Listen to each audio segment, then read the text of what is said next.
I just rewatched the last episode of Maul and god damn bro, they cooked. They cooked so good. My steak right now is too juicy and too buttery for sure. If you're here, I'm gonna assume you already watched the finale too. I mean, it's been a week. What are you doing? Still, spoilers alert. Vader's presence and aura is simply beyond any level we had seen before. He doesn't even need to talk. He just is.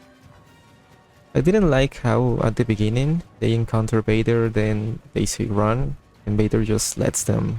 It doesn't make sense to me as to why. My only explanation would be that Vader is so clearly playing with his food. He likes the chase. Now, does Maul know Vader is Anakin? He absolutely knows.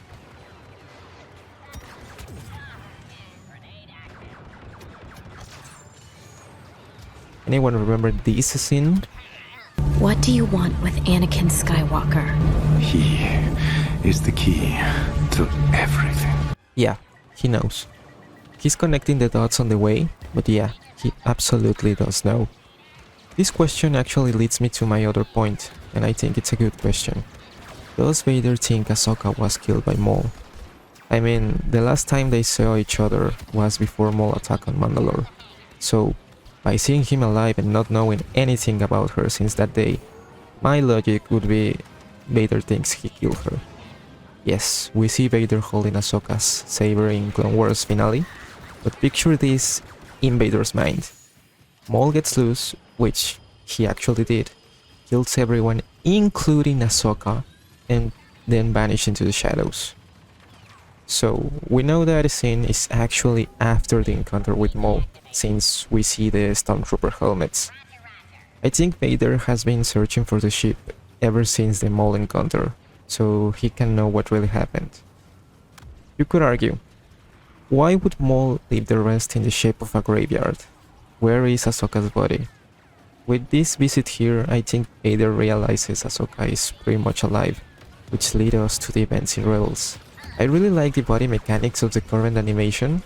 I remember watching the Clone Wars finale and thought, oh man, it definitely can't get any better than this. And yet, here we are. I've actually done some 3D animation myself in the past, so I can talk confidently that this is one of the best combats I've seen. I can only dream to achieve this level. Together we can do this, and then proceeds to get instantly folded. But hey, it's time for round 2. Bro, Vader isn't even trying. Except for the parts when they hit at the same time, Vader doesn't need to use his 2 hands, he's just playing. And you know what? I feel like he's not even trying to kill Maul. The way he only hits him in the legs and pushes him around, but never a kill blow. Vader's like, stop being a pest. At this point, Maul is definitely scared of Vader. His instincts are screaming for him to get the fuck out of here. And so he betrays poor Daki, who's trying some spin jitsu. After doing Kenobi's pose, oh man does Vader gets mad. He actually uses his second hand. I just know he was raging thinking about his old pal. Once you're getting hard spam, it's over for you. No, actually, against Vader, it never even began, unless you have this script on your side. Crow got whooped, and so Daki dies, which no one felt surprised. I didn't feel anything with him dying, maybe because it was so obvious that he was expendable for the growth of Devon. After Devon taking a nasty space Muay Thai knee and losing her lightsaber, Crow proceeds to out of arm for 18 seconds instead of killing her. Yes, Daddy Maul is here. I like how she switched from her Form 2 style to a more aggressive Form 4, spamming the heart attack. But I must say, her Form 2 is just so beautiful to watch. I mean, look at this. She's so elegant, like a graceful dancer. This is my favorite frame of her fights. Back to her crazy state. I actually flinch in this scene, bro. Vader is a complete menace. I feel like he's kinda holding back on her. Maybe she reminds him of Ahsoka? I feel like Vader could have killed her in the first strike but chose not to. But seriously, how many times are they gonna try and bury him, bro? It's like the third time this episode alone. Don't get me wrong, Vader is brutal and he's portrayed magnificently here. But come on, I'm getting kinda tired of the bury Vader to escape trope. Even he is getting tired of this. Now, with the Lawsons, why would Riley say that he can help instead of just doing it like he has been for the last episode?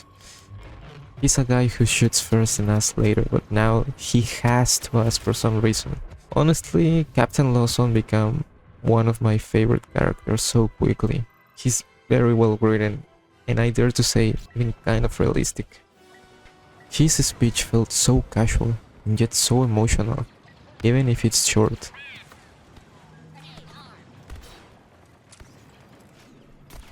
All this part felt to me like Row 1. If there's nobody, he must be alive. And since he's the only witness to Maul betraying Daki, he's probably gonna tell Devon in Season 2, if they meet again, which, in my opinion, they will. I wonder if the Lawsons are a very early rebel faction. I think this series is along the first season of Andor in the timeline. Talking about it, I don't know if it's Andor influence or just because it's a series about a villain, but I really felt a more serious tone, but now set in animation. In my opinion, this is the key for Star Wars. I think they saw the major success that Andor was, and they finally learned what the fans want. Or maybe they just have the absolute goat of Sam Witwer, making sure everything goes right. I love how it's connecting with the story of Solo, which is a very overhated movie in my opinion. It wasn't that bad, okay? I enjoyed it. And Maul finally got his beloved apprentice and some hope for his business. I think it was a really cathartic season ending. I can't wait to see more of where all this goes. Until then, let me know what do you think will happen in Season 2.